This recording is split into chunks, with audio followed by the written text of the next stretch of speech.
Hello and welcome to This Car Pod. I'm Filippo. I'm Nick. I'm Doug.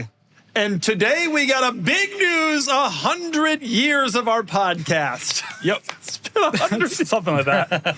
More or less. No, this is our 100th episode, and it's a special episode because we have special things to talk about. And somebody photoshopped 100 into a Ford GT headlight. No, that's how it looks.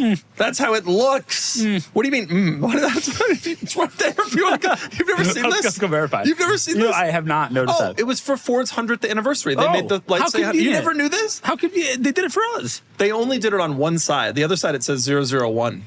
But that's because it's the #1 best Ford of all time. Our 100th podcast, thank you so much for listening, for watching, for viewing us for 100 years. Yep. When we started this podcast, the Depression was in full swing. All right, let's move on to the first news story. Lincoln Bronco, folks, I'm not going to gloat. I'm not going to gloat. Maybe to him, because he's always saying that I'm an idiot. But I'm not going to gloat. However, I did say on this podcast that Lincoln should make a Bronco, and then they did. A Lincoln G-Wagon based on the Bronco. I want Lincoln to go out there and make a G-Wagon. Like Abraham himself? Hopefully this isn't it. No, this is a Navigator with a different Lincoln grill. What happened is, a couple of months ago, we started talking about how Lincoln should make a Bronco because there's a G-Wagon and it sells. And then this week, they came out and announced that they were going to make a Bronco. Great. I got a buddy who works for Lincoln, and I texted him randomly a couple of weeks ago, and he was like, hey, yeah, nice to hear from you. I hadn't talked to him in like a year, 2 years. He goes, nice to talk to you. By the way, the Lincoln Bronco is a good idea. And I thought he was kidding. And it turns out he was confirming it. Anyway, the point is this. I'm brilliant and always correct. You got anything to say to that? When I saw this news story, I immediately cringed and just thought, I cannot handle this. I also predicted the Xterra. And years ago, coming back, years ago, I said that Lexus should make a G-Wagon, and then they took the GX and made it like a square. Yeah. And you could say that this was brilliant, but really, I was just saying that the automakers should all make off-road vehicles because that is the trend. And despite years of me banging this drum, Chevy still does not have a Raptor competitor. Insane. This is exciting. Obviously, Lincoln should do this. Yeah. Fun fact, they were going to refresh the Bronco. They said this week that the Bronco is not getting a refresh at all because it's selling well enough. It's selling well enough. There's no point. The Corvette refresh was they took the buttons off the flyover. They won't even do that for This the Bronco. basically is the refresh. One interesting thing about this, when we were talking about it, something I didn't say, but I've been thinking, making a Lincoln version of the Bronco is going to be hard. The G-Wagon is purpose-built, ground up as a luxury vehicle. The Bronco, no offense, is not a luxury. It's not a luxury car. Like the doors come off, the roof comes off. It's competitive for what it is, but it's not. It's going to be hard to turn that. It's like how all those companies try to turn Defenders into good cars, and you can't actually do that. They had leather, but it's still a Defender. Still Defender. Yeah. It's trash. Yeah. Like, that's going to be the situation here. I'm curious how you they succeeded with the Blackwood. They succeeded with the Mark LT. What do you mean? What's your concern? They did succeed with the Navigator, but I would argue that the Expedition is already lends itself to much more. It'll be very interesting to see how does a Lincoln Bronco the doors come off? Like, do you know what I mean? You gotta imagine they civilize. It's certainly going to be 4-door only. They won't have a 2-door.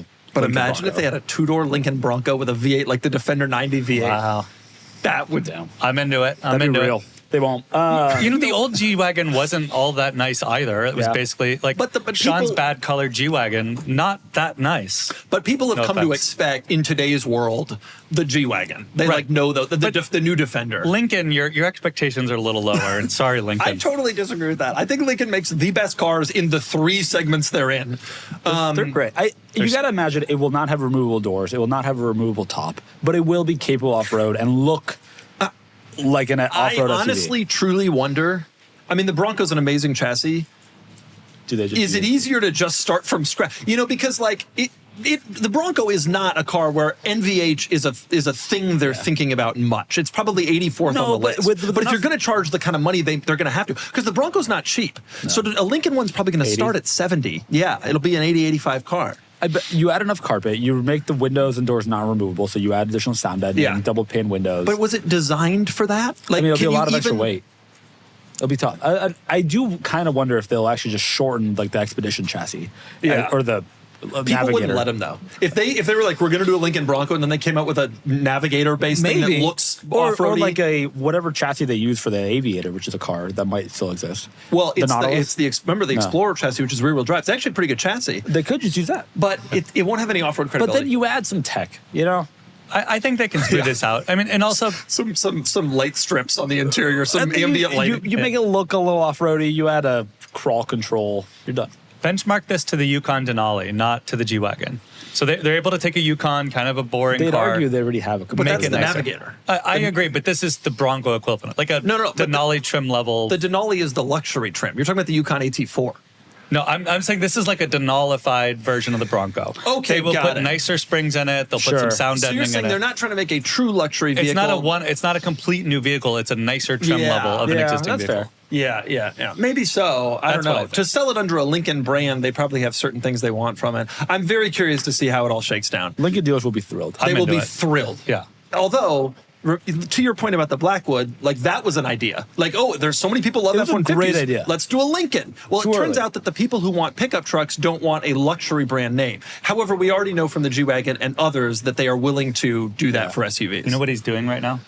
He's backpedaling because he gave Lincoln the idea. Now, if it flops, he doesn't want to be blamed for it. I don't want to be blamed, for God's sake. Yep. And I gave him the Xterra idea. And, by the way, we're now going to move on to a segment called Doug Predicts, wherein I predict the future. Doug predicts that Ferrari comes out with a manual transmission. That's the next one. I've been predicting this and the manual Ferrari. You're going to double down on this. Yeah. You're going to stake your record on this. No, but like, come on. How can they not? I got another prediction coming in about 2 news stories, by the way. We can move on to the next one. This is all speculative. Yes, Lamborghini and my boy Stefan Winkelmann announced that they will no longer be targeting you can pronounce this better, Lanzentador electric vehicle. And the funny part is they say, instead of saying like Lamborghini there's no demand for a luxury EV, he said it does not have the specific emotional connection that we want with our customers. It is interesting. Ferrari's sitting here developing this Apple iPad electric station wagon, and Lambo's like, nope. Is it not a boss move to wait like 1 week after it drops with a more beautiful car and be like, good luck? This car is really cool looking. I wish there was a gas version of this. I think it's like pretty neat looking. But I don't want an EV Lambo. So, I think this is a smart move for them, both from a branding perspective of just like being like, we're not like Ferrari. Like you would feel really stupid in Maranello right now. Yeah. But also like you probably wouldn't have done that great. Well, and those people have seen what that looks like. And so they're sitting here looking at their electric hatchback. Yeah. And Lambo's out like, we ain't gonna do this. Plus, there's a plug-in version of the Urus. Like, do we need the full EV? When I was a kid, a child, a wee lad, Ferrari was the company for connoisseurs and Lamborghini was the company for poser idiots. And we've seen some changes to that. Lamborghini's still the company for poser idiots, but now so is Ferrari. Right. But with this, you start to wonder if like the enthusiast is maybe more the Lamborghini buyer. Sounds like somebody that bought a Lamborghini. Well, maybe. Am I wrong though? Like really? Like you think about Ferrari and all the people who are buying them and the colors and the options and the stupid crap that they're doing. And Lambo's doing it too to an extent, but I just feel like there's a little bit more credibility to a degree in modern Lambos. And you got the V12s thing in the Revuelto. Like their design language has been great. Like they're making some smart moves. They're more genuinely them. Yeah. Right. We just need a Lamu come-back. What's great, too, is they can always change their mind.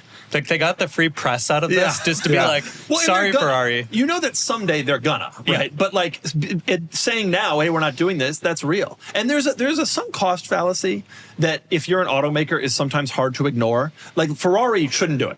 Like, if you look at all the other EV supercars, they've all failed. They're all disasters. Ferrari shouldn't, but they've gone this far. A real company like Stellantis, who canceled whatever they were, remember they had all sorts of EVs? Canceled everything. Canceled them all. Well, that's what a real company does. Hybrid that was actively for sale. Yeah. Lambo's doing this too. Ferrari has there's a sunk cost. Oh, we can make it work. We're Ferrari. To be fair, that is one of the benefits that Lambo has, right? They're owned by Audi and the Volkswagen Group. That development is all commingled with Porsche and Audis, et cetera. So they can get away with saying, we don't want to use that platform and that work because they haven't invested all of their R&D budget for the last decade. That's true also at Ferrari. They're doing it alone. fundamentally. I mean, they have more money than God. Ferrari has more money than literally God. God comes for us for bank Well, that's why they're going to keep going, because they have more money than God. But Lambo has the ability to say, no, we're going to Reputation is everything to Ferrari. The whole company trades on Their reputation. argument would be that they've always been the people moving the market forward and developing That is what's their next, argument. and this is going to be what's And next. so in the world of electric hatchbacks, Ferrari will be the class leader. Them and the Ioniq 5N. Yes.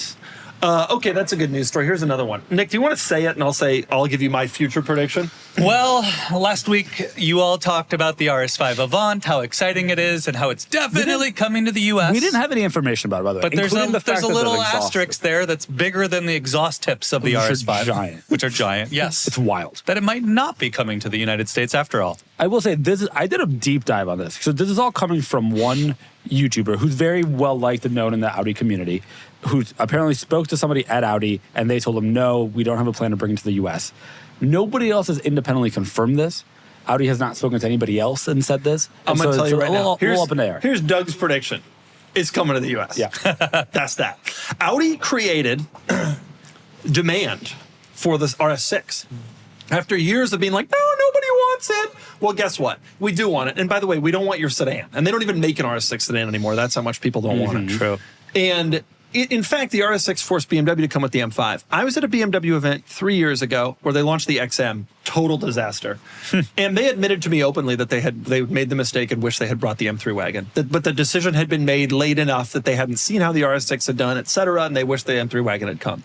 This is going to come to the States. It just is. And if it isn't, then it's just another example in so many of our examples of Audi not understanding its customers, its brand position, all this stuff. But you got to assume it's coming to the US. It just is. Audi created the segment for the RS6. Yep. You sent in an email? No, I'm trying to. I want to reference the YouTuber correctly who had that break, and I miss who it is. Couple of things about it, because we didn't have any facts last week. The RS5 2.9 liter V6 plug-in hybrid, quite heavy, 630 horse. Yep, real power, real performance, relatively heavy, as they all are, because they have the battery pack. What's the weight? 5,400 pounds, something like that. That's not that bad. Yeah. Not good. Yeah. One thing that's interesting that same YouTuber pointed out in their video, the RS4 is dead.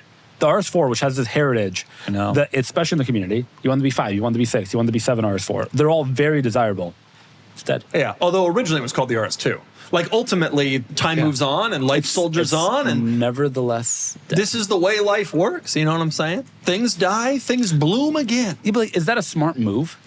You know? I could see an RS3 Sportback coming eventually. I mean, or I guess it already exists The in non-US automakers markets. generally find that adding numbers gets people to buy the cars. Like, Yeah. your lease comes up and you can get out of an A4 and get into an A5. Mentally, there's a big deal there. I'm serious. But is That's that- why they call it the S550 instead of the S500. But is that true when like the RS4 has heritage? Does it?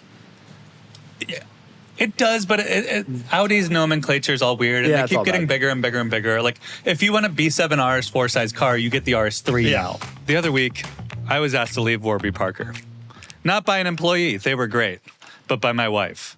You see, we were in there trying on different frames, different looks, and she looked so good that I could not help myself but compliment her on how attractive she was.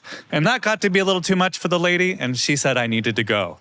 I bought these sunglasses and left her alone, but let me just say we are both big fans of Warby Parker. They completely changed the experience from being a chore to get glasses to making it super easy. Best of all, they have a virtual try-on, which is kind of insane. You use your phone, you point it at your face, and you can try the frames on in real time. Not the janky kind either.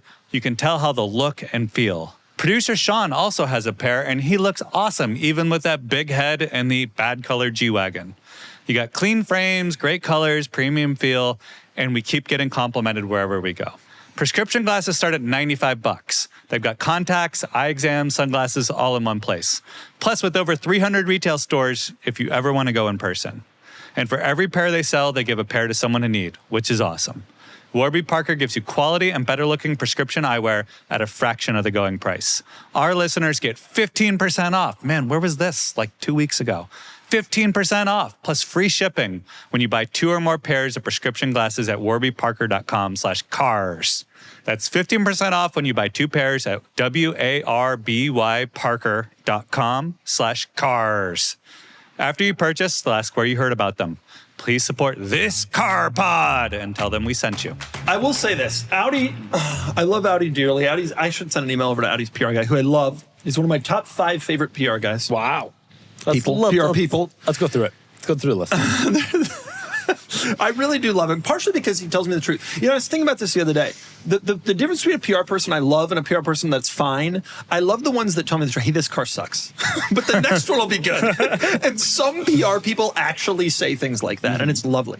But the Audi, if Audi doesn't bring this and does bring the Q4, and which the is the Q4 worst car on sale, by the way. If you're thinking about buying a Q4, don't. It's horrible. You're making a mistake. Don't forget about the Q4 Sportback. The Q4 Sportback is actually the worst car on sale. Are those still on sale? I think they're maybe gone. The new Q5 is out. The new Q6 is out. New Q5 is great. Q6 is great too, actually. Yeah. This is coming. Are you aware that there's the Audi A5? You reviewed it. Yep. There's the Audi A6, which you've maybe reviewed, e-tron. No, I haven't. There's an Audi A6 e-tron. There's now an Audi A6 gas. Yeah. Which should not have been possible. That looks different, entirely different from the E6 from the e-tron. electric one. Yeah, Audi's it's a little bit of a the situation. RS5 though looks phenomenal. I think the rear end with the gigantic dual exhausts, one on each side, is a bit much for me personally. It is a bit much, but this is the way direct right. styling is going. You know, I remember when Porsches were subtle, and the GT3 RS, like even Porsche has gone into this, like we have to show off and look ridiculous and all that. So we can't have, unfortunately, the C5 RS6 that we love so dearly. Those days are over. You can't just have like subtle changes. That's a lot, though. You got to have a big vent. You got to have big exhaust. It's the way of the world. It is still less showy than its Mercedes-Benz and BMW competitors. And by the way, if they don't bring it here, have you seen the rear end treatment? Have you seen an M3? Have you seen the front end? I mean, fair. If they don't bring it here, I think their reasoning is that no one's ever really tried or succeeded with a wagon this size before. It's all been the bigger ones. But I would argue that Audi has created the demand with the RS6. Yeah. Mercedes was selling the E63 wagon at a trickle for a long time. RS6 showed up. It is vastly more popular. Yep. I think it might even be more popular than the all-road version. Oh, certainly. I certainly see them about 1-to-1. And then M5 had to come, and Audi can create their own demand. They have customers interested in this stuff. And I'm going to say it right here on this podcast. If Audi brings this car to the United States, Nick will buy one new. Nick will buy one new if Audi brings it to the United States. That is a bold prediction, all right. I'm not predicting. I'm saying you've now committed to this. Well, you committed for me. Yep. If there's the right financing deal, perhaps. What's that deal? I don't know what like a lease costs. But All right, we gotta just move on to What a that. lease cost. $500 a month? $500 Is that a fair? month? Yeah, No, it's dude. not fair. A3 base. No, He's going to Q4 e-tron. That's what he's You gonna could get there with like a 100-month loan. I'll do one of the like Ed Bullion one-time pay lease There buyout you go. things. Okay, that doesn't. It's not gonna be you know more what? than $500. Yeah, it's still not going No, to make. I imagine there would be a wait list for this. There wouldn't be deals. Yeah, People no. would be excited for it. No, think very, so too. very much. It And I might even be the truly- most enthusiast-oriented Audi on sale when it comes out with the absolutely R8 will. gone. It absolutely. will. I Audi truly TT. believe this will come to the States. I truly, truly believe that. And if they don't, it's just the Q4. The Q4 and not this. Right. It's embarrassing. But I'll get angry about it when we find out if it actually isn't coming. Auditography, by the way, the YouTube channel. That Oh, yeah, I follow him. Next news story, please. Oh, yes. A Suzuki Jimny. Yeah. Okay. This is a rendering, I guess, of although we have spy shots too, of the baby G-Wagon. Mm-hmm. For a long time, Mercedes said it was going to be electric only. Yeah. It would, of course, be the baby G-Wagon with EQ technology. EQ technology. We now know that there will also be a plug-in hybrid or a hybrid of some sort in addition to the EV version. There'll be gasoline. There'll be gasoline. You know what I'm worried about with this baby honestly. G-Wagon? Say you're driving around in your your real G-Wagon. Mm-hmm. Aren't you a little worried? Sean, are you worried this is going to make us feel... Yep, he's saying, yeah. Even him with his old, rusty, bad color G-Wagon, he's worried that it's going to make him seem less legit. I heard the rust is spreading. It is. Yeah. Are you... When you, a full-size Range Rover man, Yeah. when you see a Sport, do you think to yourself, oh, this loser? It's not only do I not want to be associated with them, Yeah. but it's like they're just of a different planet. Different. Yeah. You have a valuable full-size Yes. Range Rover that was given to you for free. and only has 6 illuminated warning lights. Like the sport people are nothing near. It's trash. It's like you when somebody pulls up next to you in a Mustang GT. Or the Bronco Sport to the baby Bronco. 4 GT. The Mustang GT though is baller, and this I think is going to be a weenie car. If I'm honest, do you think I'm wrong? I said nothing. It's gonna be a baby G-Wagon plug-in hybrid, Or maybe a regular hybrid. I guess we don't know for sure. Or does that electric. matter? It's a G-Wagon Prius. People are going to see these and laugh at them, just like people have been laughing at the baby versions of real cars since the dawn of time. I don't know. The Range Rover Sport sells well and looks pretty decent. No, the Range Sport is a great car. That's not really what I mean. Yeah. But like Boxster Cayman. The Disco Sport, different. Boxster Cayman, which I love dearly, after 30 years still has the stigma. And they're now making RS version. It still has the stigma of being not the full. And this isn't the Disco Sport. This is the Freelander equivalent. Like this is Look at so you far out. sharing your modern car knowledge. We're hanging out. Someone in sent me similar a crowds. Freelander the other day, Nick. Yellow convertible with like no miles on Marketplace. We didn't buy it? It was somewhere on the other side of the country. And they sent it to me and they were like, if you bought this, you would rule Nantucket in the summer. And I was like, you absolutely would not. And I don't think you'd make it there. I saw one on the road the other day here in North Park. What? Yeah. They're around. A convertible You don't Freelander. send me these it was photos? too far away. I couldn't get a picture. It was up the street and I had to turn. I sent you that 2-door Evoque over the weekend. Yeah, I was I enjoyed that. like chasing this lady down as she was going to her boutique in Del Mar. Well, that's going to be our situation with the G-Wagon. No, I have a suspicion this is going to sell in crazy numbers. I'm just disappointed by it. I A think- real G-Wagon is made in Austria. Sean? Yeah! Too many Fiat people only. buy the G-Wagons that never use them and think that they are too big and brutish. If you are finishing your senior year at a sorority in the down south and you got your first job in PR, like this is going to be Everywhere. the And To your ultimate point, vehicle. when I started school at Emory, which was in 2006, there were 2 Freelanders in the sorority parking lot. Yep. Nice. That's perfect. I agree. Look, from a business point of view, it's going to be Yeah, awesome. you got to do it. For Mercedes-Benz, it's going to be awesome. I do wonder, every time you water down something, it does potentially have an effect on the big thing. Maserati showed us it can really screw things up. Like, no one thinks Maserati's legit anymore. Right. No one and legit it's thinks all because of the Maserati's Ghibli. legit. Let's just say this is a good alternative to the Q4 Sportback. I mean, So it's moving the market up. You know what the best alternative to the Q4 Sportback is? Walking. Called it. The city bus. All right. Let's move on. Anything used. Whatever this is. I'm sorry. There was additional confirmation out of Mazda's European division that the next Miata, the NE Miata, first of all, there are prototypes of it. They're actively working on it. It will be electrified in some way. It will not be EV, but there will be an electric component. Like a 12-volt battery? Yeah, something like that. No, like a plug-in hybrid or a hybrid. They also said in the same thing that they would remain true to their roots. I am curious, having driven the the John Temerian, and having now looked at this RS5 Avant, which is 1,200 pounds heavier than the previous RS4 Avant, and having driven the M5 and all that, how is it possible that you stay true to your roots and go hybrid? I think the answer is a really small battery pack. Yeah, maybe. But like, I'm looking at all these cars, like the relative weight increase is still going to be significant considering what the Miata is. You know what I mean? Yeah, fair. But it can still be the lightest car around. Yeah. And there are some EVs that are sold in Europe and other markets that are legitimately just very low range EVs. Yeah. And those are pretty light. Maybe. Yeah. It's not going to be a low rate. No. It will be a hybrid of some kind. Like if you But do you're it saying correctly, it the can be small batteries. Yeah. There were some you could imagine they're going like a Porsche direction where there are hybrid 911s. Yep. They don't add that much weight. Are you crazy? The 992 GTS, the new 992 GTS weighs 12,400 pounds. What is it actually? I'm sorry, it's 11,680 pounds. Yeah. Wow. You know, it is 3,600 pounds and it's only 110 pounds heavier than the previous model. But what was interesting about what the Mazda Europe person said is that they look forward to driving with no sound at all. So I don't think that's doable because like the engine always runs in that, just the hybrid is supporting it. So there will have to be like a true hybrid component, but it can be light-ish, I think. The good news with Miata is there's not like this beloved sound that enthusiasts have to hear like in some of these cars. No. The bad news with Miata is that weight has always been its big thing, and I keep driving these cars with the weight, and they're all awesome. Like Temerario, despite what the comments saying, oh, the V10, it's no V10, it sucks. I totally disagree. It drove great. It is heavy. It feels heavy. It drives heavy. It looks big. And the whole story with Miata is that it's not like that. I also worry a little bit about manual transmission, which I think they have to do. Yeah. Honda has done it. There have been Honda hybrids that have a manual. Did you know that's that? the only one. No, I did not. The original Insight and The Civic the hybrid. original Civic hybrid, And the CRZ, Yep. all had manual transmissions Huh. so it's doable. offered. Have they done it since, or was No. this? No, but the CRZ was sold through like 15. It's not. It hasn't been Yeah. that long. Yeah. So we'll see. I worry about that too.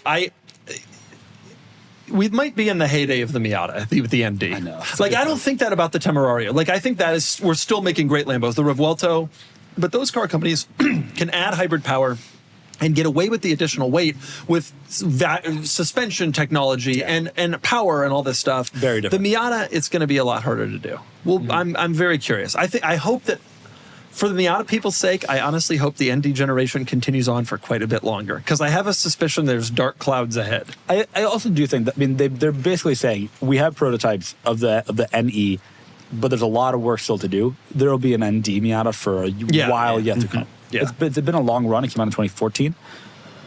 So we're already 12 years in. There'll be more. I'm excited for the NJ, the New Jersey Miata. Do you want to say anything about it? Do you want to say anything about it? No. Okay. I'll plead the fifth. All right, Miata. Okay, what else we got? Ooh, All right. this. Apparently, It's over. BMW is not going to make new manual transmissions. I've been That's not to say saying that the cars are going away yet. The but they Doug won't Predict the develop. Future segment should get on this too, because I've been saying for so long that people should shut up about how the M3 and the M2 look, because it's the last time you're going to get a straight six manual rear-wheel drive BMW. And guess what? I will say what they've said is that it's very unlikely that they will develop like a new transmission, like a full new transmission unit. Their argument is there's not enough demand. They can't find a supplier to build it with the amount of demand that there would be for the new transmission, which is fair because it's a niche take. Right, I guess. And also, as a part of that, the current manual transmission can only, to BMW specifications, handle 405 pound-feet of torque. So no car, they won't offer it in theory in cars that make more than 405 pound-feet of torque. The current M3 makes up to 480 pound-feet. Oh, but that's the auto version. It's the manual is the base one that's for 406. Folks, I'm going to tell you, I'm going to give you a top tip. If you want to have a very valuable car someday, you go pick up a new M3 stick in the one right of those color. weird Yep. colors. You bring it home, and you never once drive it. And in 30 years, that car will be worth about 15% of what you could have made in an index fund. And you're right. I'm sorry. It's 406 M3, the M2 CS is also 406. 406. That's all it can take. Don't tune your BMWs, folks. The transmissions can only take 406 pound-feet, not a penny more. Obviously, that's to BMW's own desires for reliability, et cetera. But yeah. Which are known to be very stringent. Do you hear about also- BMW transmissions How about the failing? fact that their trans goes up to the exact amount of torque? Yeah. Like, oh boy, I hope we didn't get one that's tuned a little more from the factory. The trans will blow. Yeah. That's probably it. I'm not surprised to hear this. The manual transmission is dying. It is whimpering. Yeah. It is casting its last breath, which Yeah. is why the Ford GT remains brilliant. It's the greatest car ever made. Really? No. What do you think's the greatest car ever made? I don't know. I don't have an answer to that. Honda Accord, do you think? 05 Accord hybrid? There's always improvements Oh, wow. to the 05 Accord hybrid. CarPlay. CarPlay. Yeah. Well, this isn't surprising. Nick, your thoughts on the death of the manual transmission BMWs? I mean, very predictable, to use your nomenclature there. I mean, we saw this coming. It's weird, this whole segment, EVs are going away, then another car's getting EV'd, and then the manual transmission's going away, then the Ferrari should come up with the manual. Everything's all over There's the board. a weird state of flux in the industry right now, and I think it's hard for the automakers to see what's going to happen. I do think that of all the manual transmission brands out there who are still doing it, which is like Porsche, Subaru, Mazda, BMW, BMW is probably the one that needs it the least. Yeah. They could sell these M3s with automatics. They do. They sell a ton every of them. competition, which Totally. most of them fundamentally They sell are a ton of them, automatic. and I think they would do just as well if it was auto only. The C8 Corvette proved that, Yeah. and many other The cars. Corvette did prove that. That's an interesting take. C8 Corvette, Yeah, God. good car. It's interesting, right? Like, it feels like EVs have pushed every automaker to innovate on power and speed, including for their automatic gas-powered cars. Where like the race is one of how much horsepower can we put in this car? Can we cross 700? Can we cross 800? Can we cross 1,000 if you're Lamborghini? That's the race. And Sure. it's not a surprise that without a lot of development work, the manuals can't support that. Yeah. And there's a new generation of people coming up who aren't as attached to manuals as us. They want the sensation of speed. They want the sensation of But speed. again, maybe That's just what they're buy used an to. EV at that point. That's why at some point you got to ditch the 4GT. You got to be like, I'm out. You got to sell it at the absolute market You got to go peak. to the new 4GT, which will be at the bottom. If you're bidding on or want a car on Cars and Bids, it's time to give a call to Hagerty, the official insurance provider of Cars and Bids. They insure all of my personal cars, from the rare and exotic cars like the SLR and the Murcielago to my weird and quirky cars like my P38 Range Rover, my Multipla, and my E55 Wagon. They make insurance for collectors like you and I, and they allow you to do declared value policies as well as project car policies so that you are covered no matter what, whether you have a ton of mods on the car, whether it is a special one of one with your Corvette guy math, or anything in between. You and Hagerty can have a call. They understand cars, they get cars, and you can come up with an insurance policy that makes sense for your specific need. Hagerty understand that cars are meant to be driven, whether that's a weekend cruise, cars and coffee, or going up to Car Week in Monterey. If you're mid-build, they've got you covered too with their vehicle under construction coverage, which is perfect if you impulse buy an E55 Wagon and need it to sit for a couple months getting a manual swap. Plus, you get things like flatbed roadside assistance, which I've used a few times on my Arnage, a really cool magazine, valuation tools, a whole bunch more. So when you win your next auction, protect it the right way. Visit Hagerty.com for a quote. Hagerty, never stop driving. I got a little Corvette ZR1X trivia for you. Yeah, I wanna hear I got it. the ZR1X over at my house there. Can't say anything about it. It's under embargo. Oh, no, wait. The embargo was like the moment this pod really... It's great, everybody! No, okay, so... Trivia. When is embargo actually? I think it's Friday at 9 a.m. Is that when we lost? No, we launched a little bit too early. Okay. Here's something for you. The ZR1X, 0 to 60 in 1.67 seconds, 1,250 horsepower, 8.67 quarter mile, the fastest thing in the world. Take a guess what the visual distinction is from the regular ZR1. I've seen the car. Yeah, Yeah. same. I know. Okay, what is it? Big wing. Okay, that's his. And What an do you emblem. think it is? I think that the front trunk hood, whatever, has slightly deeper like airflow. Do you think only the front trunk is the only distinction between the ZR1 and the craziest thing ever? The Yeah, ZR1? kind of. The correct answer is the badge. Is the wing the Exterior is same? exactly The the same. wing is the same as Yeah. the that's a big wing. With Yeah. ZTK. With ZTK. Otherwise, literally identical on the outside. Isn't that hilarious? What is Chevrolet doing? Well, because I think there's going to be an even Corvette-ier Corvette coming. But you can make the 01X a little bit visually I was distinct. surprised, but I think they've got a pretty tight lineup of doing stuff here. And What there's else are they only gonna so do? much development. There's going to be a Zora. It's going to have 1,500 horsepower, and it's going to make people like you cry, and people like you salute the flag. ZR1X. It's X. It's 10.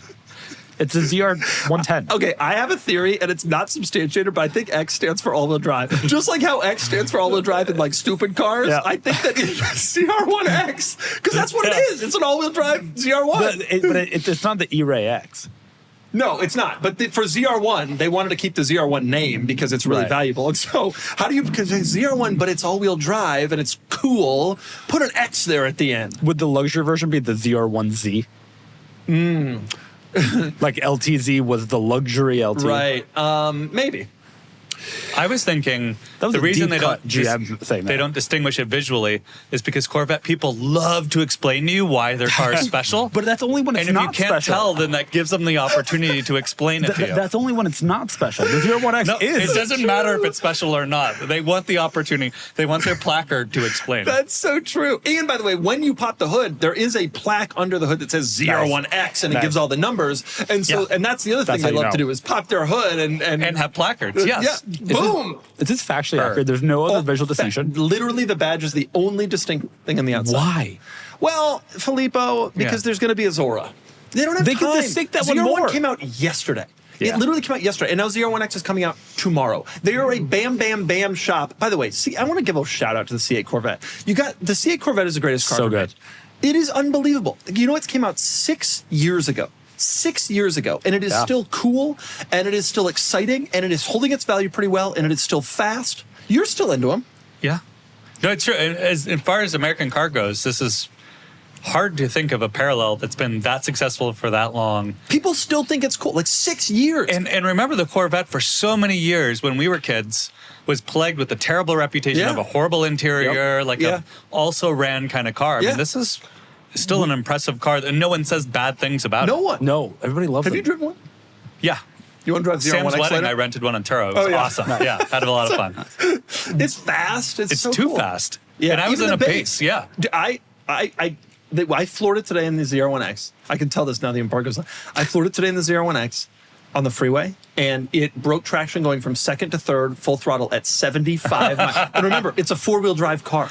Yeah. I have it on video. It literally, I'm like, oh my God. And then as it starts getting through third, it gets traction back. That's Thank wild. God. Your theory about 1250 is a lot of power. It's a lot of power. You got to What's roll torque? on that throttle, I think. What's torque? It's the same as the regular ZR1 830 because the electric motor produces torque at a different Got it. peak, The college football athletes that get this, it's going to end some careers. Yes, although I think this car is probably All-wheel drive helps, I guess. a little bit too expensive even for the college football NIL athletes. You know what? But yes, A regular generally. Corvette with 500 horsepower, we'll do it. No, it did, and it has already. There was that guy played for the Raiders. Remember who killed that woman? I will say we just sold a CA Corvette today that has 35,000 miles, 3 accidents.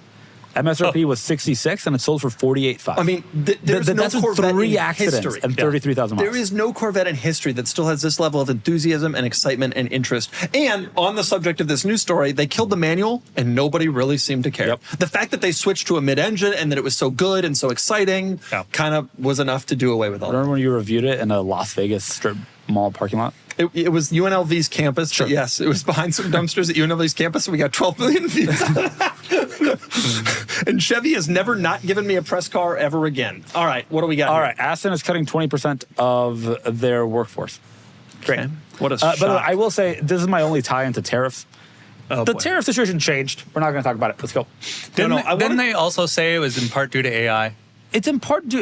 I mean, which is it's in what part every due executive to them says, but- burning an insane amount of money and having huge debt obligations because they burn a insane amount of money every year for the last forever. Aston wants to blame That's right. tariffs. Totally fine. I personally would blame the product lineup.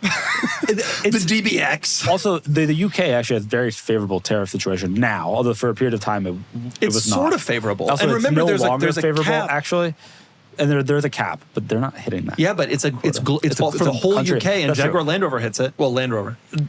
They're Jaguar doesn't sell complaining cars about tariffs. They're also complaining about the Chinese market being really soft for luxury cars, which it is. If but that's- Aston would make good product, here's what I want from Yes. Aston. All right. First off, off-road SUV. Come on. It's like the Lincoln Bronco, which I predicted. You think I'm wrong? A little bit, yeah. The problem with Aston is that your line of thinking is the problem, is that it has this reputation and it has to keep the same reputation. It does not succeed. Making just No, agreed. beautiful British cars, No, it is not a successful thing. Agreed. So you got to think different. What is Aston Martin in the 21st century in 2028? Making a G-Wagon. I don't. be cool. Maybe that sells. Maybe that sells. Have you been to Dubai? All they do is drive you're around in looking just luxury for the Middle East off-roaders. market. Interesting. I want them to go out the Middle East, yeah. They got all that stuff. Can I get a quick detour to share a little Middle East fact? Yeah. All right, so Lucid, American company, based in Arizona. Yeah. None of that is true. No, None but of that is true. they do have a factory in Arizona, and they're considered an American EV company. Okay. They have the Air and the Gravity. Yeah. They're going to start making a mid-size SUV. Yeah. They're going to first build it in the Middle East and at their factory they have there because they're solely funded and owned by the Saudi investment fund. Yeah. And then eventually they might bring it to the US. They're going fact. to build an electric vehicle in the Middle East. That's correct. I will never forget. I went to Dubai, I don't know, 10 years ago. Actually, it was for the launch of the previous Corvette ZR1, if I recall. And I went to Dubai, and I rented a car there, at the airport there. Yep. And it was a Land Cruiser. That's what you have to Nice. do. I didn't really have a choice. And they said to me, sir, you have to bring this back on full. And if you don't bring it back on full, we will charge you a penalty. And they showed me what the penalty was. And I calculated it at my hotel room later, and it turned out the penalty price for fuel was $1.40 was the penalty that I would gallon? have to pay for a gallon. Yeah, was the penalty I would have to pay. But nonetheless, I filled it up anyway because fuel was 70 cents a gallon. Wow. And they're going to make an electric SUV. Hopefully, it doesn't look like their electric minivan. Yep. On the subject of electric minivans, The Pacifica. Hopefully, if we're lucky. Pumped for this? Yeah, we all thought Chrysler's down to one model. It wasn't looking good. And they showed us wrong. They said, we got a facelift for you, all right? Looks a redesign. But no. It's a facelift. Sorry. If you see any other shots, it is not a facelift. Well, maybe I was thinking that it was wild to put R&D into this vehicle and not make it reliable. So maybe they're going to both facelift it and make it reliable. I want to show you the rest of it. This is just the rest of it. Yeah. After the A-pillar, actually maybe after the grill. It's just the same. It's just the same. I Googled this the other day because for some reason I was just curious, like how bad really is the reliability? It's so bad. Like there's so many threads on every social media site being like, my Pacifica Hybrid stranded my family at Disneyland. It's wild. But it's so good. I drove the Pacifica Hybrid to Phoenix and then to Northern Arizona and then home. Carried a giant, whatever they're called. China cabinet. Thank you. Yeah. Home. It did great. It got better gas mileage than my station wagon. You It was wish phenomenal. that it had this front end. No. Yeah, it looks worse. It looks worse, and they changed nothing else. It looks like an import, which is the weird. It looks like a Hyundai or something. Yeah, we were over here. That is kind of true. We were over here. We wanted to buy these things because they're American. My favorite part is that these are pretty clearly these are really high quality pictures of that are supposed to be spy shots. They're supposed to be spy shots. Surely they're taken released by Chrysler. Here's an interesting factoid for you. You want to know an interesting minivan factoid? After the election, where the Trump fellow won, I got all sorts of friends. I got a lot of lib friends. I got all sorts of lib friends. They reached out to me. They said, I want to buy a family car, but I want it to be built in America. And I said, well, and they want a minivan. 3 different people reached out to me with this exact thing. You have one option. And I said, well, there's a problem here because the American minivan is built in Canada. And the non-American minivans are built in America. And I don't know if they have union. I said, you got to make a decision here. And you know what happened? They all bought Siennas. They didn't buy minivans. All right, let's move on. We got to talk about cars. Wait, no, there's one more. Oh, boy. Yes. Cybertruck, they announced that there will be a base model price reduction of $59,900 something. Yep. Basically just under $60K. Yep. They removed some options. However, what they say anyways is that the reaction has been so favorable that they have to push out some delivery dates, and then they're going to be increasing the price come March 1st, which means this reduced price was for 9 days. Elon, that you could get it on the configurator for $59,900. It's only going up to like 61, but basically that teaser rate was for 9 days to get some press before raising it to 61. Elon tweeted it out and said it for a very limited time, and then he was indeed. I've had shoes go on sale for longer periods of time than 9 This days. was such a mess. I love it. I actually love it. I love when successful companies are a mess because it proves that you can also be a mess. Right. And by the way, you can just buy any Cybertruck for about $60,000. Oh, yeah. I mean, use Cybertrucks. You want to get a Cybertruck for 60? Cars and Bids will help you. What's great is that if you buy the base model, no one can tell the difference. Yeah, of course. No, Right? it's not true. It is cloth interior, which looks nice. Yeah, but Okay, outside. on the road, And- everyone and- thinks you're the village and- idiot, regardless of whether you paid $59 So true. or $140. But we sell them on Cars and Bids and we love them. Rarely, it's fine. Different wheels. I was next to one today, and I was thinking about how Phil Chung told us that people yell at him. That's good stuff. All right, we got to move on to the talk. You don't want to talk about Frunks? Frunks.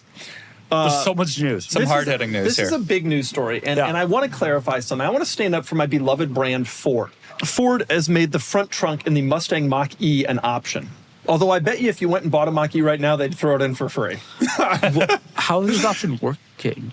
I assume that if you don't get the front trunk option, then it just doesn't come with a liner, and so there's just mechanical components there. Oh, sure. No liner. And so it's $500. Do you sell the latch? You sell the latch. Well, sure, because it's, yeah. I mean, this is how all Toyota EVs do not have a front trunk. Yeah. You have a latch, you open it, and it's mechanical stuff. And the reason for that is every single press launch I've gone to with an EV, the automakers told me the same thing. 94% of our customers tell me they don't use the front trunk. They're missing out. The problem, I think, is regulatory. The front trunk is actually hard to access because there are regulatory, you have to get, there's a latch, and then there's a secondary latch, and you have to kind of go under there. Like a trunk in the back, you press a button, it pops open, right? The Rivian Frunk, you press a button, the key fob, it opens. Yeah. The Cybertruck for the auto.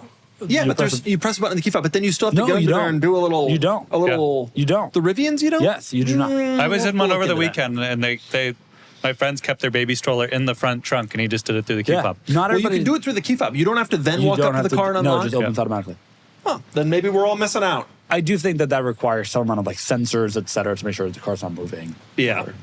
I mean, the electric ones, like the F-150 Yeah, Lightning, that's it's what I great, mean. but it's Yeah. expensive. And I Right. assume in a pickup truck, it's a lot more commonly used because it's lockable Yeah. space. But are they reducing the price?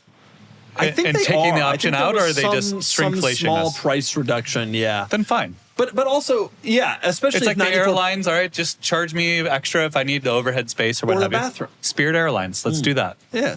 I only need If- three if wheels. truly 94% of people don't use the front trunk, then it does make sense. Nobody ever uses their full cargo area. Except for hoarder cars, you drive around, nobody's using that whole I thing. use my Frunk. You know what? I honestly don't even use my trunk very often. I usually just throw stuff in the back seat. Kenan would be so mad at you. I learned from so Kenan. Kenan, like, it could be the smallest little item that could the storage easily area fit. is for storage. Under Yeah. the cover so that it doesn't move around. It does make me feel kind of like civilized and fancy to use the trunk now. I'm like, I'm you- following does the your- procedure. P38 trunk stay up on its own. Yeah, well, you have to reset the latch every time, otherwise it doesn't close all the way, and then it beeps at The you. Yeah, P38. yeah. You know, I'm all about finding value. Whether it's an E55 wagon with a check engine light, a Mercedes McLaren SLR Roadster that had a teeny tiny trunk fire, or a free Range Rover P38 that I got from a follower, I'm all about finding a good deal. But let's talk about a different kind of asset, Acre Gold. Inflation's hitting harder than a V10 at Redline. And gas, parts, even car washes are now through the roof. Acre Gold lets you invest in real 24-karat gold bars for just a few bucks a day. It's like buying a classic car that never rusts and never breaks down. The value of gold is up 70% year over year, with experts predicting continued momentum. No finance degree needed, just pure, shiny gold delivered straight to you. Subscriptions start at only $30 a month. Go to getacregold.com and enter for free to win 2 5-gram Ancient Collection gold bars, which ends tomorrow, 2/28. Protect your money and keep it golden. Getacregold.com. That's getacregold.com. Now, back to the car talk. Okay, now can we finally move on to the Talk Cars segment? find out. Okay, the Yep. Talk Cars segment is brought to you by Nick Roshan's YouTube channel. All right. That's Nick right. Roshan's YouTube channel. Go to nickroshan's.com. That's You not should the URL. make sure you buy that ASAP. Yeah. Someone will buy it and make like a spite site. Like, I hate Nick Roshan. Oh, and Kenan's YouTube channel. Kenan had a video. I went to see David Lee. Have you watched that? I have not yet. You got to watch it. He went to see David Lee. Doesn't Yep. this make you want to Commissioner. start doing vlog-style content? Get in on the fun. No, I was sitting there thinking while I was watching Kenan's video, I am so glad that when I go to car shows, I don't have to vlog it. Okay, I want to talk about a bunch of things. I have several things to talk about. One was I really love the C8 Corvette, which I already worked into the news Yeah, segment. we did well with that. Good job. Okay, I want to talk about breaking down on a car. The other day I broke down on a car. I'm not going to say which one, but it's here in the office. We're going to sell it on Cars and Bids. Good luck. No, we fixed it. But I broke down. And what happened was I was driving up a hill, car broke down, and I started to roll back down. And this became interesting to me because someone honked at me, as if I was doing this for my enjoyment. Like I have no power, and I'm about to have no brakes, and about to have no steering, and I'm rolling down a hill, with the car off. And someone's honking at me like, "You idiot!" And I'm like, And the same thing happened when my Countach broke down a couple of months ago when the distributor failed. I also broke down and it was in the left lane of the freeway and I had to quickly get over while I was losing power. And people were honking at me and it's like, do you not see what's happening here? This isn't like a guy who's having fun. And something hit me that people don't break down in cars anymore. No. And so, like, probably 35 years ago in either of those situations, the person behind me would have gotten out and, "Hey, what can I do? How can I help you?" And instead, now they get mad because people, the concept of breaking down, has disappeared completely from like automobiles. Huh. It really has, yeah. I truly think Back in the day people with break down. carbureted cars and 5-digit odometers Constant. and all this stuff, Constant. you would Cars break lasted down. 30,000 miles if you were lucky. Yeah, and you knew how to deal. You knew how to fix a car. You knew how to bump start. You knew how to all this stuff. That's so bizarre. I had never thought of that. And what's funny is we talk about You it. break down a lot. Range anxiety and people worried about running out of juice in the EVs. That never really happens very often either. No, it's No, rare. it doesn't. Like I don't see Teslas like sitting on the side of the road waiting It's for a rare. generator. That's Like, as often as people run out of gas. Nick. well, say, you know what? But It happens. It is interesting to me that like the response there Yeah. used to be this thing where your neighbor, the good Sam's, you'd pull over and help somebody out if they were broke. And now like nobody knows how to fix a car. Nobody knows how to do anything. It's all computers. And the concept of like someone breaking down is so foreign to most It people. really is. Like It's you. fascinating. No, I don't. When was the help. last time you broke down on the side of the road? Me, Never. it was last week. I have never broken down the side of the road. Oh, is that true? Wow, you need a headache That in your life. That F-250 is gonna coming soon. change it. Yeah. There's It'll be no here way next that week. doesn't have some issues. Yeah, I'll break down. Yeah, for Terrible. sure. I'm so pumped for that Oh, for sorry, you. that's not true. I had an X5 in North Carolina with stick, and the brake lines broke Yeah, the brakes while I failed. was away from my home. So I have to drive home with using the handbrake as my brake. Which worked if you pulled enough. Yeah, It's like no a mechanical brake lights. linkage. Yeah. What'd you do then? You like do I a was brake close job? to my then I drove it to the place to Oh, get you the brake drove to a fixed. place. And then that car broke down a couple other times. Your but I Kia, was close to home. Your I Kia stayed close to home. Spectra, which you bought for $1 and then drove to New Hampshire, Never broke down. It never broke down until we ran over it with a Land Rover. There Yeah. was a slight issue where the battery leads would kind of disconnect a little bit, and then the car would shut happens off. to your It doesn't have cars. battery. It would shut off while you were driving. Yeah, and that was a problem when it was on the 676 across Philadelphia during rush hour. But you know, That you- happened on the 676. yeah, and we were moving, and then the car didn't my and then you stop and you hope nobody hits you. But it's Philly. and then Like, you people are- shake the battery leads, and you're good. The one place people are used to cars breaking down is Philly. Philly. Yep. Cars still break down in Philly. Yep. Okay, that's that. Nick, the Multipla. It is sold, and it is on its way to the East Coast.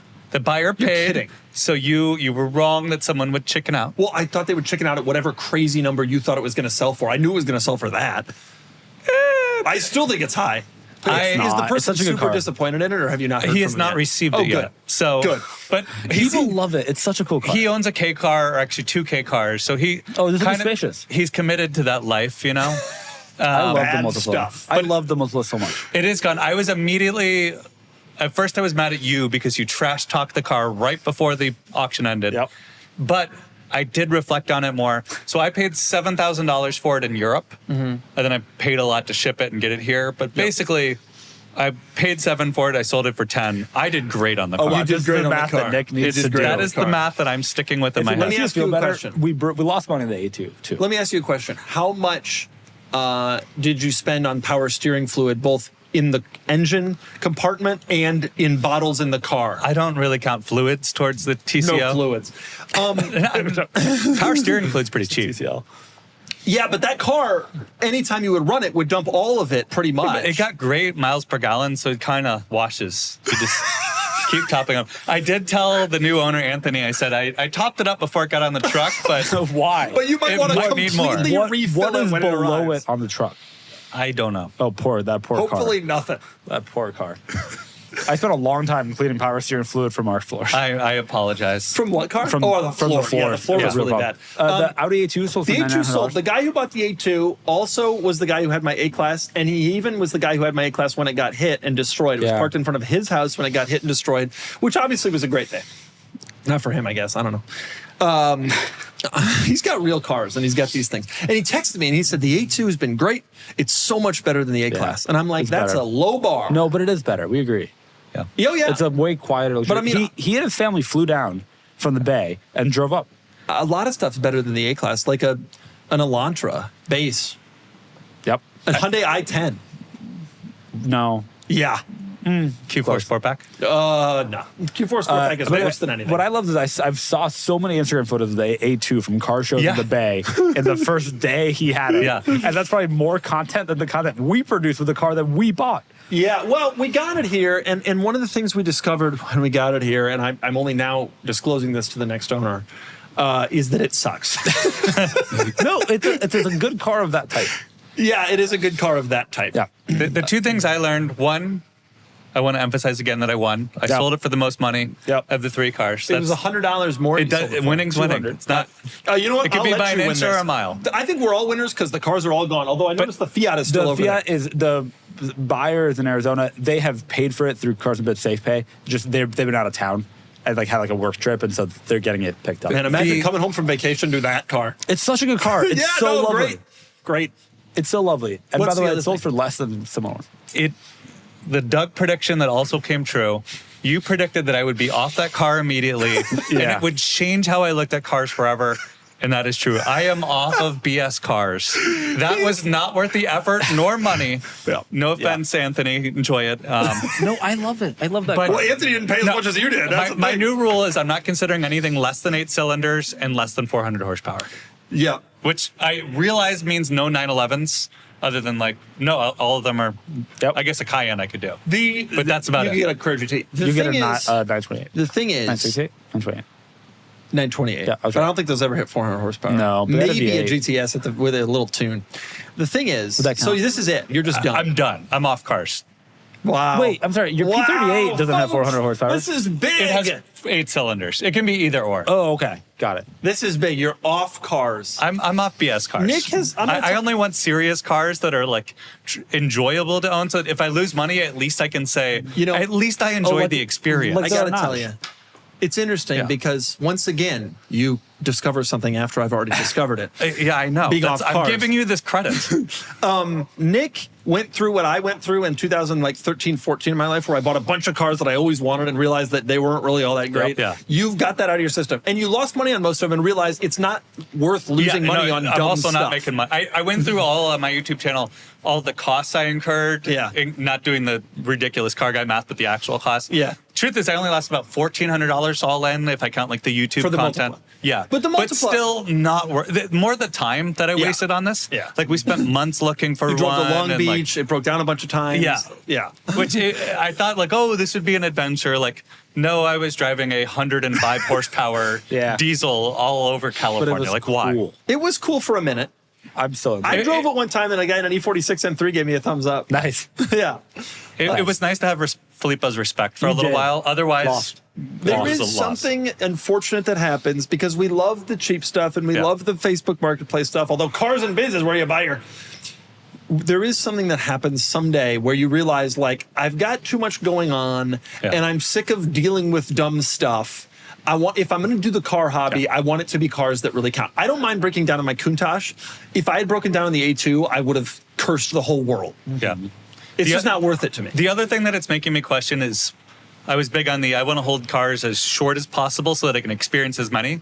It takes about 6 months to dial in a car. Yeah. And then you're letting it go. Yeah. If you can keep a car for like 2 years, like that first 6 months is going to suck while you get it dialed in. Yeah. And then you're going to really enjoy it. Yep. So I need to find a car that I want to hold longer. So you're doing holds. Interesting. I'm not going to like Can I hold them ask you a forever. question? We're not going to open a barn full of cars, but I don't think Can I the ask you a Multiplas question? have any space. Are you, given that you're following my footsteps once again? Ford GT next? Yeah, that's what I was going to say. So Countach 4GT. You want a 993 twin turbo? I'm thinking about selling. No, I'm good on that one. I want a Diablo, which would continue my tradition of getting the next generation after yours. Right. I did own the Range Rover that came after your Range Rover. For But you years. you had an RRC. I had an RC for like 6 months. I owned an L322 for like 9 years. I'll get a 405 later, but You, you won't. you should. Okay. They're cheap. Support for today's episode comes from Square, and they've got some big news. At their biannual releases event, Square rolled out a bunch of new tools to help local businesses run faster, smarter, and just more smoothly. From AI that answers your tough business questions to tech that makes food orders and payments simple, it's all built for people actually running businesses every day. I continue to see this firsthand when grabbing coffee with producer Sean and his bad color G-Wagon when we go to his favorite coffee shop, Ultrea Coffee in Ocean Beach. I got a text receipt instantly and everything just ran smoothly. You could tell they weren't guessing. They were using Square. It makes the day-to-day way easier. And now there's Square AI, basically your automated business partner. You can ask it stuff like, what were my top sellers last month? Which day of the week is slowest? And get instant charts and reports. The new financial suite is awesome too, comparing supplier prices, tracking spending, and even automatically setting aside money for taxes, upgrades, and slower months. Square launched its most powerful tools yet, designed to give local businesses a competitive edge without the complexity. If you're ready to sell smarter, run faster, and stress less right now, you can get up to $200 off Square hardware at square.com/go/carpod. That's SQUARE.com/GO/carpod. Run your business smarter with Square. Get started today. I want to talk about, Filippo has some talk cars on here. I want to talk about Yeah. the Mazda CX-5 screen for Start a with second. You see this? Yeah, there's a screen. There's no more knob. I posted my video of the CX-5, and the comments are all, the screen ruined it. When is Mazda going to learn buyers don't want the screen? Nobody wants the screen. The screen destroyed the whole car. Nobody wants a screen. The screen is... This is every comment. And I got to tell you, folks, here's what I've learned. People want the screen. You've been in a Tesla? All of these modern cars have screens, and no matter how much internet people who buy used cars and are not the market for this family small crossover complain, screens are what people want in 2026. They're used to a screen on their phone. They're used to a screen on their iPad. They want screens. And Mazda had this horrible knob thing. The interface was a disaster. And one of the comments that I took particular offense to, some guy was like, Mazda buyers don't want screens. And it's like, maybe they don't. But Mazda wants to sell this car to more people than just Mazda. They're really hoping to get back some of that market share they've been losing for the last 15 years. Also, every Mazda person complained bitterly about the fact that you needed to use that knob and that the screen would turn, like you couldn't use it as a touch screen. I agree that screens are not the best situation for everything, but you don't understand how many functions vehicles have. If you didn't have screens, there would be so many buttons, it'd be impossible.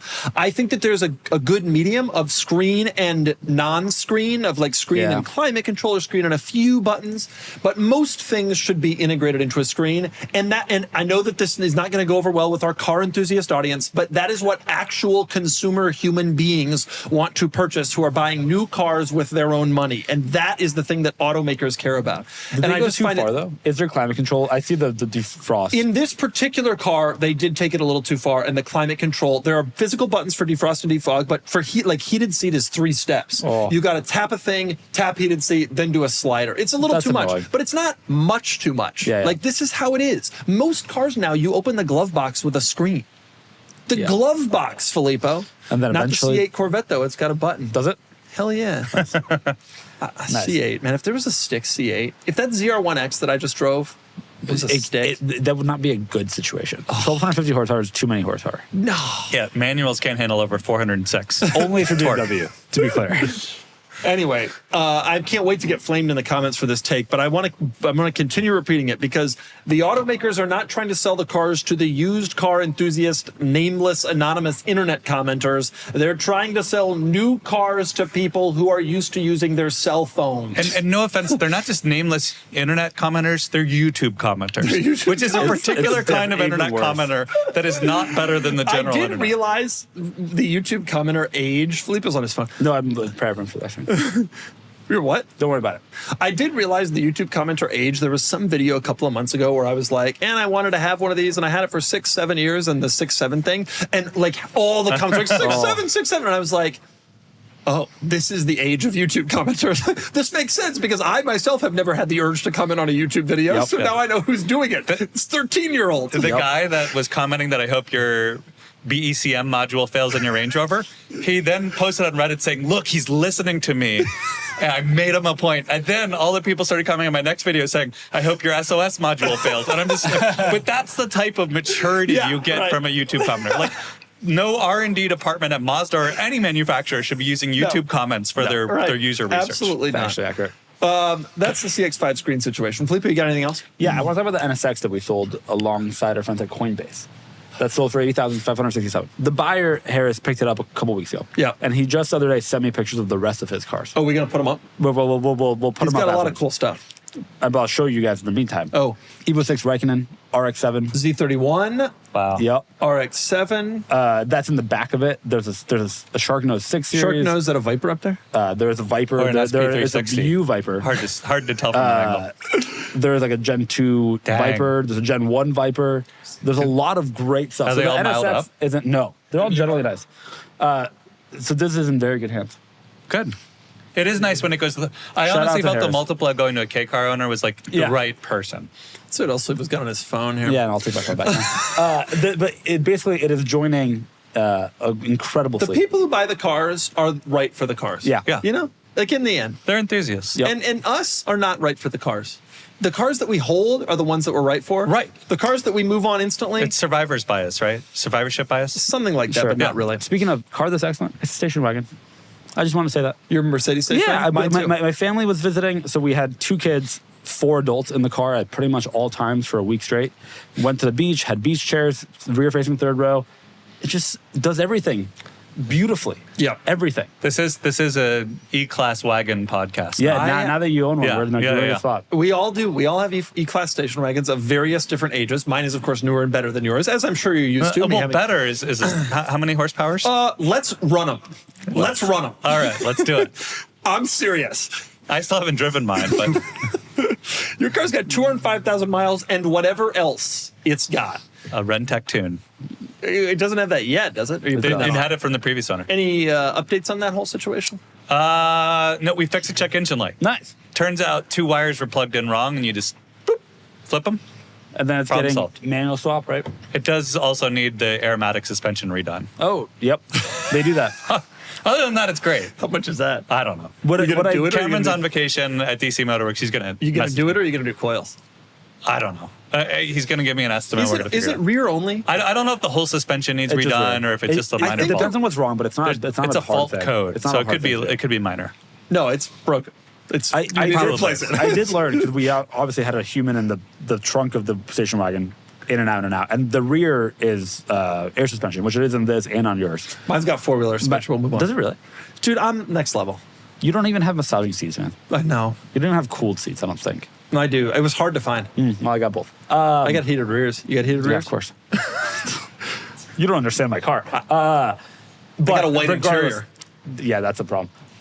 Regardless, I could hear the pump for the rear suspension making some noise. Well, I gotta it is get that supposed worked to out. make some No. Is this your car? Yeah, it's my car. Yeah. I thought yours was brown. It is brown. And then the right it's lane is hard to brown. show up brown. It really Yeah. almost always shows Mocha up black is what it's Dude, called. E-Class station wagon is the best, best damn car, in period. the world. Best Period. car in the world. Yeah. Period. Love mine dearly, and we'll always have it, or one like it. Which is why, by the way, I am looking for a 2001 or 2000 E55 wagon with a third row. The ones on mobile.de that you keep sending to Sean, we've seen they don't have third rows.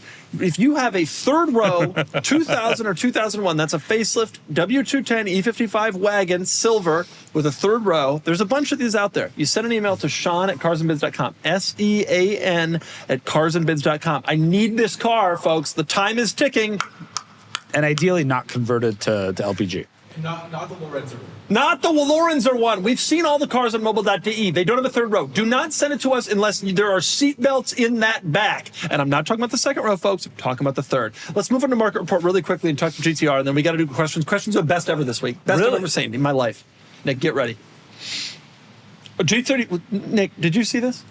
I just right before we started the show. We wanted to talk today on the market report about how GTRs are not declining in value and cannot decline in value. That's a 13 we're looking This has at. got to be more than MSRP was. This car is 13 years old. It had 31,000 miles, which is low, but not like a... Yeah, nothing. No, this is a black. Crazy. Yeah. But still, it was a 107 sticker 13 years ago. On a Nissan. Obama was president. Yeah. Obama. He had just beaten Mitt Romney.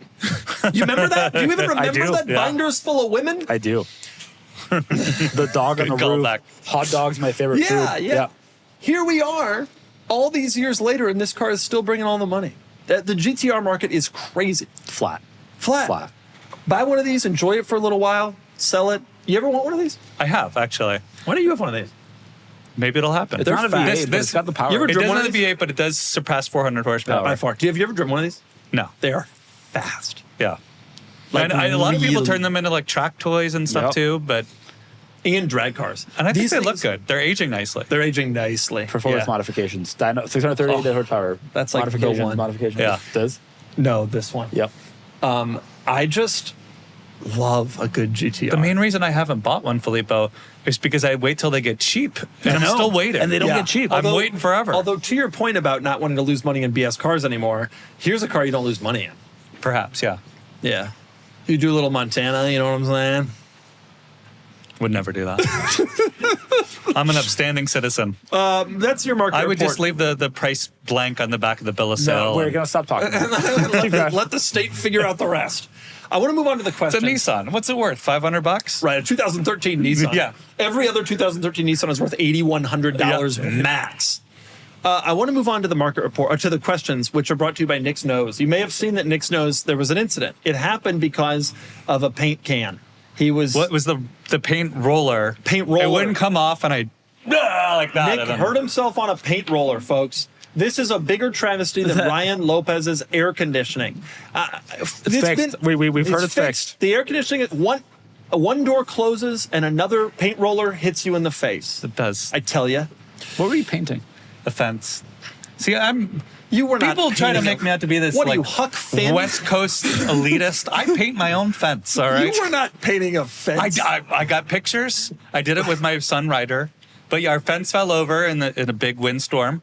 We had it rebuilt, and then I didn't pay extra for the painting because I could do the paint. And then I started bleeding. I had white paint and blood coming down my face, and we were supposed to be somewhere at 3, and this was like 2:55. And I'm like, honey, I need like 10 minutes to get ready. And then I showed up. Only Band-Aid I could find was a Paw Patrol one. So I showed up to this play day with a Paw Patrol like Nelly style face bandage. Oh my God, It was this great. is so on brand. You are So a on West brand. Coast elitist, by the way. I am not. You, Nick? I hail from Ohio. I know, but you grew up with 16 watercraft. 13 watercraft. I grew up in a town of 30,000 people in Ohio. Yeah, but everybody knew your You know what? family. They were the rich guys who had all the watercraft. Whenever a boat would crash over on the lake, they'd say, I bet it was one of Nick's people. Hey, this is coming from the Mr. Denver here, the big fancy Denver when people. I was a kid, I'll never forget this. We test drove a Jeep Cherokee. Wow. And XJ? an XJ. And my parents couldn't afford to buy that Jeep Cherokee. It didn't. I remember sitting in the back on the test drive. I was into cars. They brought me along. I was 5 years old. They brought me along on a test drive. Is before car seats were required for people over 1. And I remember it didn't have rear headrests. We couldn't even afford a car with rear headrests, Nick. We were impoverished. Well, Anyway, all the personal watercraft must have been nice, though. I'm sure you had a lot of headrests on that. Let's move on to the actually questions. sat on a cooler for one of those. Oh, one of the boats only had 7 seats. Right. And so when they were doing a wait. big party, they just sit on a cooler, which of course was full of champagne and caviar. The questions are great this week. And if you want to ask us a question, you go to carsandbids.com, you click on the community tab, and then somewhere, Filippo's not able As to a do result it. of the light, I really cannot see anything in the upper side of the screen. But you look nice. And then right over there somewhere, there's a podcast questions section, and you can ask us questions. And folks, ask us questions. This week they were so good. 419 comments last week. Wow. Question number 1 from EDAC33. In honor of your 100th episode, Nick, that's what this is. What were your favorite moments over the last 99 episodes? Nick, go ahead. I'll let Filippo go first. You know, we spend a couple hours a week for the last 100 weeks recording this. There's so many great moments. Yeah, like for example, I can think For of. example, There was. there was that one moment. Oh, no, wait, that one got cut. I think my favorite moments have been all the times that I predicted things that happened. All right. There have been a lot of delightful moments and great questions. Here's a good one from Scotsman in OC. Scotsman in OC. This is a great question that I really want you to think on. Dear Doug, do you think the Ferrari California has become a more attractive proposition over the years? We've talked on this show before about, yes, how we do think that it's gotten cheaper, that it's fast, even by... There's a silver one on the site right But now, right? he makes an interesting point that I hadn't considered. Ferrari has now begun switching to hybrids and V6s. Well, the California has a naturally aspirated V8. And all this talk about how, they're switching. Here's you want a Ferrari with an NA V8? Okay, you get a 458 Speciale, or... But here's the thing. A Mondial, which was the predecessor a little bit I agree. ago, has a gated manual. Yeah.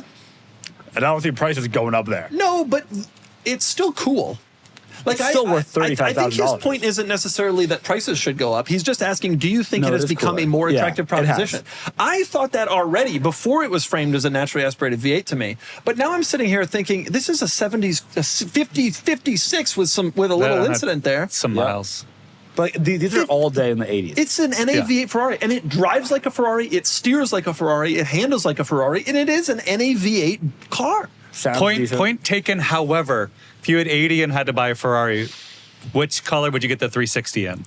Yeah, I wouldn't get this. That's true. However, it is a relatively attractive proposition. Also, a 360 cannot put on miles like this car. Yeah, I've looked at these. I've wanted to like them. I've even thought about buying one. I just can't. I can't make myself love it. I don't necessarily think it is an enthusiast's car. However, I do think there is a big swath of people who should like. And if you're buying an SL, what do you mean? If I'm in Florida, you could buy a new SL or one of these. Yep. And boy, would I No, not choose I the don't new think that's SL. true. Like, the new SL and the Audi Q4 Sportback are right up there against each other with days supply. All the buttons will be sticky, maybe. Actually, this one looks incredibly nice, I have to say. But it's an interesting proposition. I'd rather drive around in a Ferrari, dude. You might rather have a new SL, but I would rather have an NAV8 Ferrari. I'd rather have a new SL. You'd rather have a 6-cylinder. Why is he standing up? He's allowed to. He does things like this. He's probably hot He messes with me. or cold. The air is not on.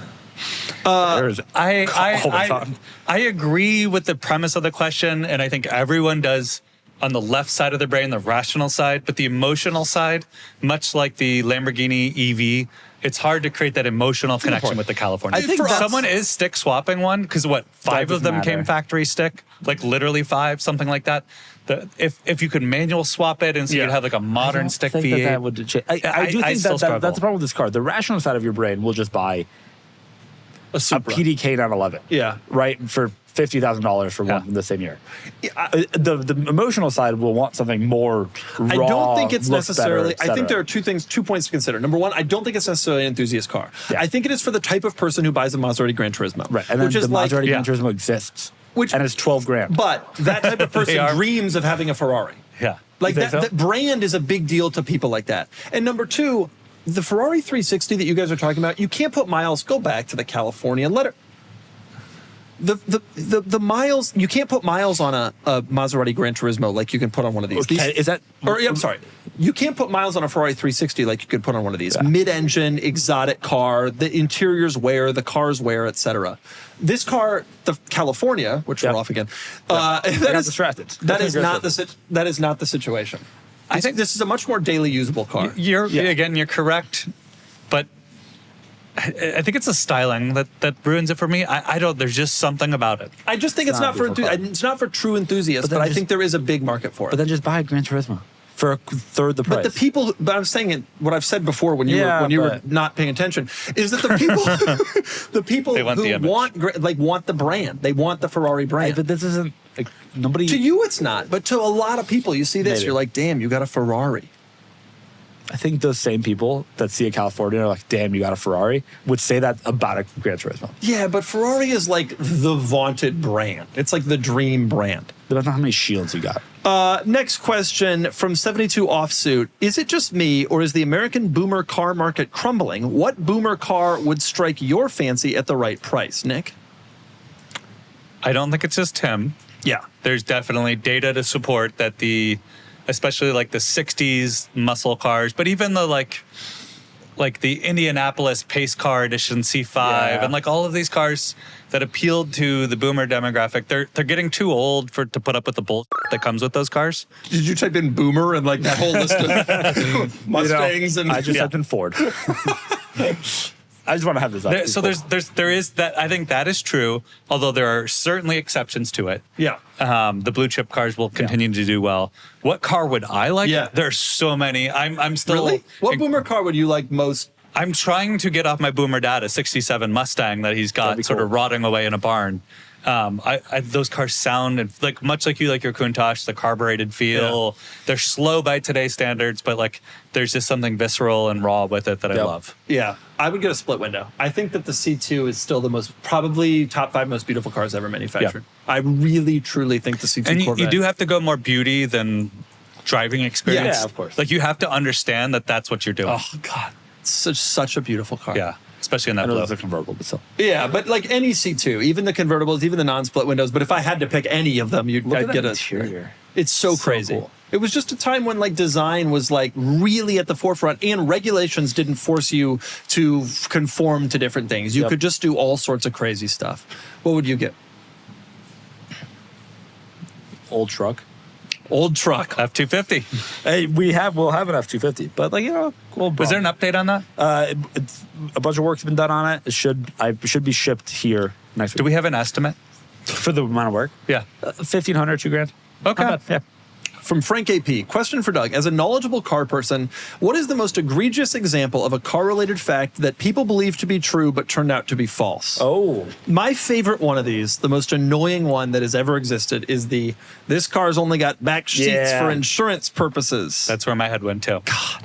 That is the stupidest thing that people repeat. And when I hear people say it at Cars and Coffee, 2 things happen. Number 1, I think to myself, oh God, here we go again. Number 2, I have to get away from this conversation as quickly as possible. Yep. The cars that have back seats have them for back seat purposes. Your insurer has a lot more data than just, does it have back seats? Oh, well, then it must be a family car. Let's make it cheap. It's not how it works. Maybe it was 50 years I ago, would but believe it was at some point, but Maybe. it certainly hasn't been for decades. decades. You should see the models they have. How do they know to send me a bill for exactly 6,131? You know? Right. You're They got mistaking models. precision for accuracy, but yeah. Can you come up with another example? Mine, kind of related, is BMW, but other manufacturers were pushing concepts such as lifetime fluid or 10,000 mile intervals, which proved to be terribly wrong. Yep. But even to this day, like the cars don't remind you to get the oil changed till, like, frankly, it's too late. Yep. And those motors all had problems because of And those all the consumers recommendations. thought this was great. I don't have to change my oil as often. And it's like, no, you're just screwing yourself. Yeah. Like, this is bad. I mean, it's a great idea in theory, but no In one theory. really put it into practice correctly. Yeah. Also, And it might now not we be still get oil possible. changes every fluids, 2,000 miles. it's just like fluids are basic fluids. chemicals. They degrade over time. It doesn't matter. Yeah. I think that people often think big old car safe.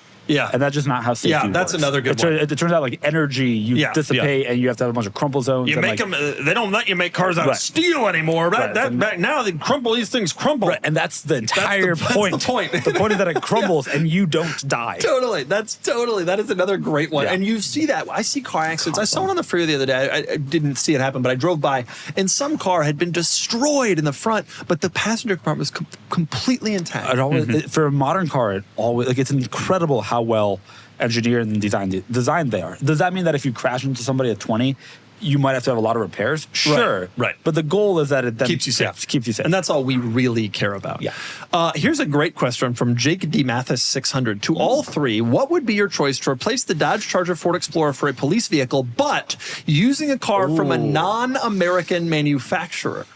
In Europe, they have X5s. Like in the UK, they use X5s. They have Volvo station wagons. What else? What foreign car? So if I were the police force, Yeah. they want cars that blend in so that they can kind of catch you speeding or doing stuff without I want the being opposite. obvious. I love the end of the Crown Vic area because nobody else is driving around. Yeah, in but okay, Crown but Vics. pretend you're a law So- enforcement organization. What would you buy? Not a person trying to evade the police. Don't you think it would be something like a Prius? Yeah.